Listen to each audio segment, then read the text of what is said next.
कैसे हो आप? मैं तो ठीक हूँ, बस छोटा मोटा घर में चलते रहता है। कभी कभार मेरे पत्ती का गुटखा खाना नहीं छूटा है, कभी कभार दारू पी लेता है, इससे ही थोड़ी बहुत परेशान हो रही हूँ। सास परेशान करती है मेरी बहुत ज्यादा। मेरे भी यहाँ पे तो ये सब चल ही रहा था, और आपके तो अभी से चालू है, मेरे तो कब से चल रहा था। हाँ, तो मैं सहन कर ही रही हूँ। हाँ। और अब मेरे पियर में भी मेरी भाभी ऐसी आई कि पूछो मत। वो तो छोरी पहले से ही बेकार थी, मैं बता रही हूँ। मैं तो पहले वो भी थोड़ा बहुत तो आपने भी बताया था मेरे को, तो मैंने थोड़ा मेरी मम्मी को सचेत कर दिया था। तो मेरी मम्मी ने फिर मेरे भाई को जाके बोला, पर आजकल ये फोन के ठिकरे आ गए ना, फोन के चक्कर में शक्ल देख के दीवाने डिसाइड कर लेते हैं कि नहीं अब तो करूँ तो उसी से करूँ। जो मेरे भाई ने तो बोल दिया करूँ तो उसी से करूँगी, तो करूँगी। तो बेचारे अब मेरे मम्मी पापा क्या करें, झक मार के करानी पड़ी उससे। शक्ल के दीवाने हो गए ने, अब परेशान हो गए। 2 दिन अब मैं मेरे वहाँ 2 दिन के लिए जाती हूँ कि वहाँ 2 दिन के लिए जाऊँ, आराम से रहूंगी। तो भी वहाँ की किचकिच बेचारे मेरे मम्मी पापा का तो छोटा सा मुंह लेके घूमते रहते हैं। वो तो ये भाभी जो ऐसी कलेश करती है, ऐसी कालका बन के बैठी रहती है घर में कि क्या बताऊं। ओ ऐसी भाभी, मेरी भी ननद ऐसी है, पर मैंने तो ऐसा सुधारा है ना उसको।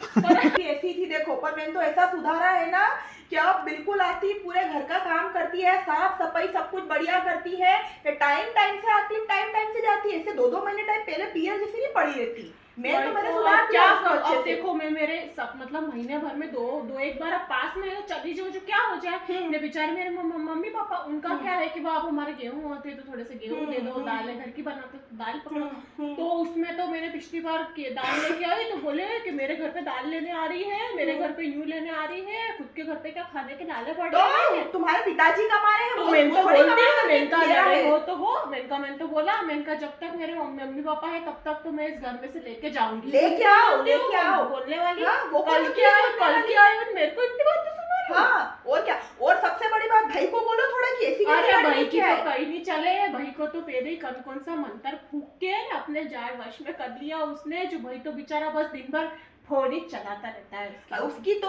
वो जो लड़की है ना, उसकी तो बहन भी ऐसी है। उसकी बहन की जहाँ शादी करी ना, उसकी सास भी ऐसी बेचारी, खून के आंसू रो रही है, खून के आंसू रो रही होगी। पर क्या करो, अब मेरे भाई की अब अक्कल ठिकाने आ रही है उसके। पर अब करे तो क्या करे, अब तो शादी हो गई।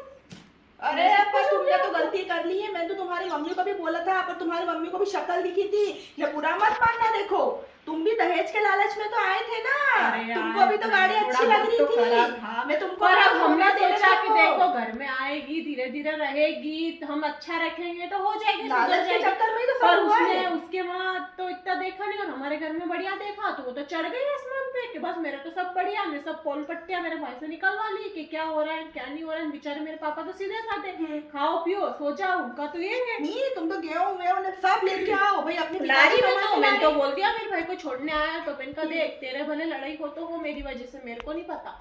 तो मेरा हाथ थोड़ी ना छोड़, मैं तो मेरे भाई के यहाँ से सब लेके आती हूँ। मैं तो धमकी दे देती हूँ कि देखो ज्यादा मेरे से 3-5 करी ना तो जमीन में से हक नहीं दूंगी। मैंने मेरे इनसे बोला, मैंने कहा देखो तो ऐसा हो रहा था। इन्होंने मेरे को यही राय दी कि कल से अभी लेके आओ, ज्यादा बर्तन फेंका फेंकी करे तो फिर यही डायलॉग देना, तो चुपचाप से लाइन पे आ जाए। हाँ, और क्या। मैंने तो यही बोला। हाँ बहन चले, अब ये तो रांडी रोटने कभी खत्म नहीं होंगे ना। फिर आऊँ, मेरे भी घर में रोटी बनानी है, पता नहीं आ गए होंगे और भी बातें करेंगे। थोड़ी सी तो करी, अभी ज्यादा करेंगे ना।